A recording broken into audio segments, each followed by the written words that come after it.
Morning mate.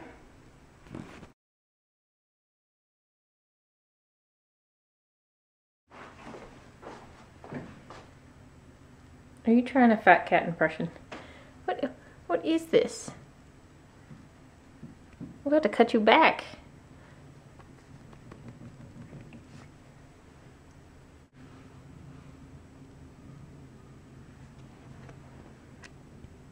Oh, hate it when you get a chip on your windshield. Now I'm probably gonna have to replace my windshield at the end of this season, winter season. But I don't know if it's gonna make it now. I just got the nastiest. Can you see it? See that big thing right there? Oh, horrible. Star. Anywho, good morning. Back to Louisville we go. Help my brother finish cleaning out his house. So I wanted to talk a little bit about something called FODMAPS, or however you want to pronounce it. It's FODMAPS. I'll put some links below with a little bit more information, but here's the summary of it. They've been finding that certain types of, I guess you could call it sugars. FODMAPS is short for, it stands for different things like monosaccharides, disaccharides, polysaccharides, things like that. Essentially what it is they've identified certain foods that some people have trouble digesting in their small intestine. What happens is those foods go on into the large intestine undigested. They feed the incorrect bacteria and they create problems. I think on one site I saw something like 70% of people with IBS, inflammatory bowel syndrome, saw a great improvement by removing these foods from their diet. Going grain-free, especially gluten-free, really helped me. Going lactose-free somewhat, but I still had a lot of problems. And so about, I don't know, 8 months ago or so, I looked into this after seeing it on one of the forums, and it's sort of a light bulb went off. I was already avoiding a lot of these foods that I'd already identified as problems, but I didn't know why I was avoiding them. I just kind of, through a process of elimination, had decided to get rid of them. Looked into this, and a lot of it has to do with fructose and fructans. And gluten is a fructan, or wheat is a fructan, which I was already avoiding. Fructose, which is found in fruit, but also in like corn syrup, honey, agave nectar, things like that.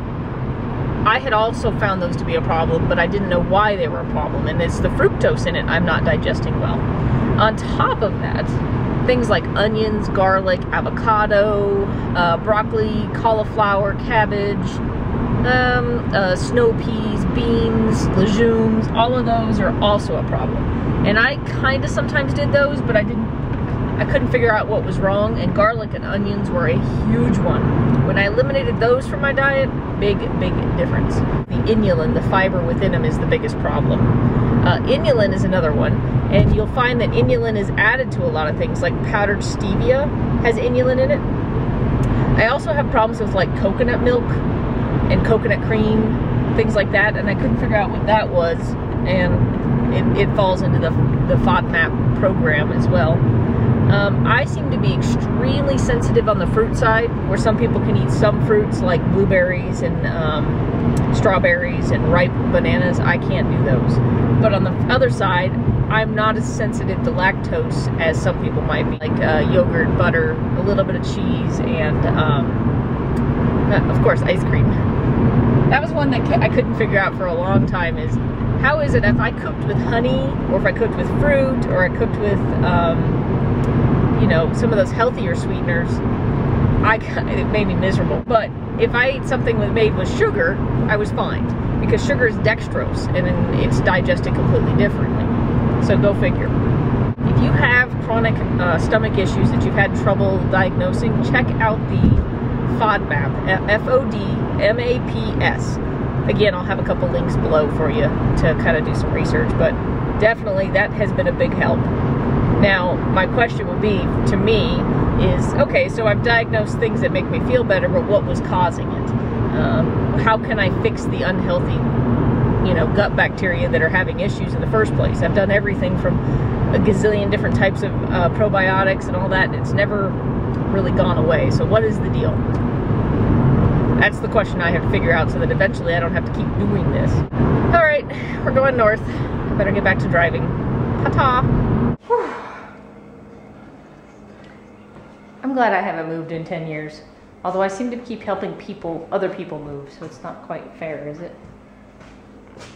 I'm going to have to pull in some favors if we ever do move. Scrubbing the bathrooms.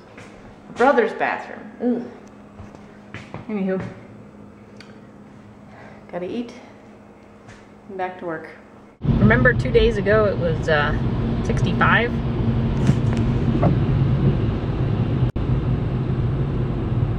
Colorado. The Broncos play tomorrow. Steelers. What are the chances they actually win that one? And I'm a Broncos fan. It could be interesting or it could be depressing. We'll see. It was a hairy ride on the way home. I stopped at Whole Foods, which isn't in our town, but it was on my way to grab a couple. Well, technically I stopped at Whole Foods to get one thing, some mate. I ended up with a pork roast I may do tomorrow, some spinach, a chicken, a rotisserie chicken, and it does have canola oil in it, which is probably the only bad thing. Everything else is sea salt, pepper. And then I got a little salmon sashimi. I don't know why, but I'm super craving fish right now, so no rice, just salmon. And then I've really been trying to figure out how to get more probiotics since I'm not eating any yogurt, and the pills just don't seem to work. So I thought I'd try this dairy-free probiotic. It's actually just coconut water kefir and cultures. And the amount of cultures in this thing are 10 times what you can get in any pill. So I'm going to try that. I have a couple almond butter pancakes. I'll put the recipe for this down below. I used to do applesauce or apple butter in there, but I can't do fruit anymore. So I actually put about a tablespoon of sweet potato in there just to give it a little bit of sweet flavor. They're great topped with like berries or other fruit, but I can't do that. So here we go. Just plain almond butter pancakes for me. A little bit of leftover steak and a very small amount of sweet potato cold. I'm currently in an empty house. So for dinner tonight, we have some roasted chicken and some peppers and squash. Dinner number 2, I'm going to have a little salmon sashimi with some wheat-free soy sauce and a little wasabi.